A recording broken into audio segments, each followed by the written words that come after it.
I'm Insound and I saw Star Wars The Clone Wars Season 1, Episode 8, Bombad Jedi. It is directed by Jesse Ye, written by Stephen Melchi.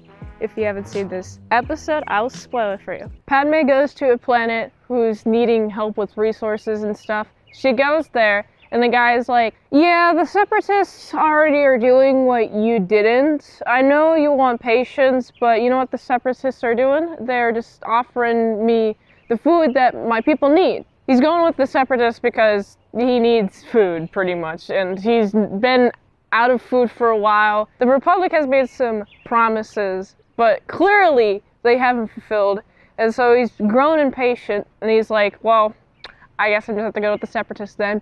And they kidnap Padme, and the Separatists do a number of things that make the guy not want to be part of the Separatists anymore. He's like, oh no.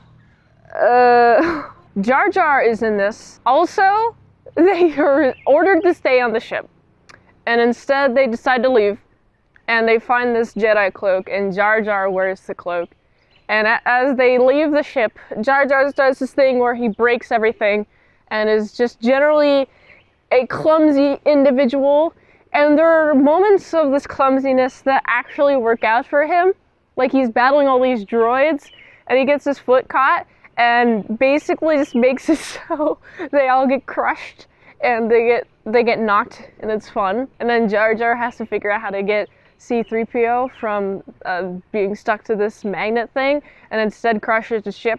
And so they're going to find Padme, but then Padme escapes anyway, and then she basically meets in the middle with Jar Jar and is like, yeah, hi.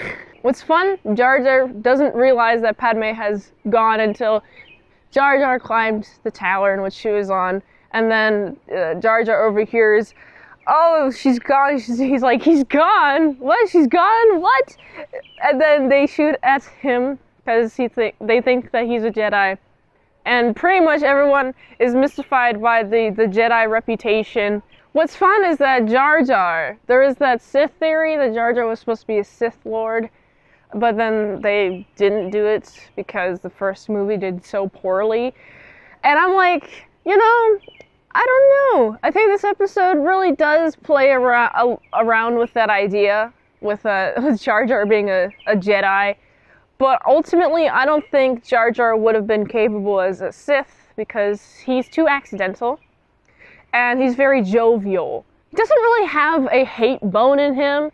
Even when he's escaping, he's like goes underwater underneath this grate, and there's this like sea monster. And at first he's scared, but then he befriends the sea monster and is able to save Padme and able to convince this guy that you shouldn't go with the Separatists, actually, especially since they wanted him to kill Padme. And he's like, no, why would you do this? It's the Separatist way. This is a fun episode, especially since just seeing Jar Jar doing his hijinks is pretty entertaining. This episode is mostly tolerable just because Jar Jar doesn't speak that much, and there's probably only a couple of fart humor jokes, versus I remember The Phantom Menace was full of it, and it's all stemmed from Jar Jar Binks. This is a really fun episode. If you haven't seen it, I think you should.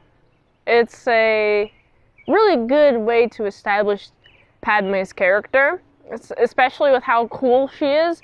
I feel like the movies didn't really do a good job of showing how capable she was, but this episode just goes to show how smart she is and how if she's in a pickle, she's going to find her way out of it. She don't need no Jar Jar Binks to save her. And so I'm going to give this episode, it's a solid 7.4 out of 10.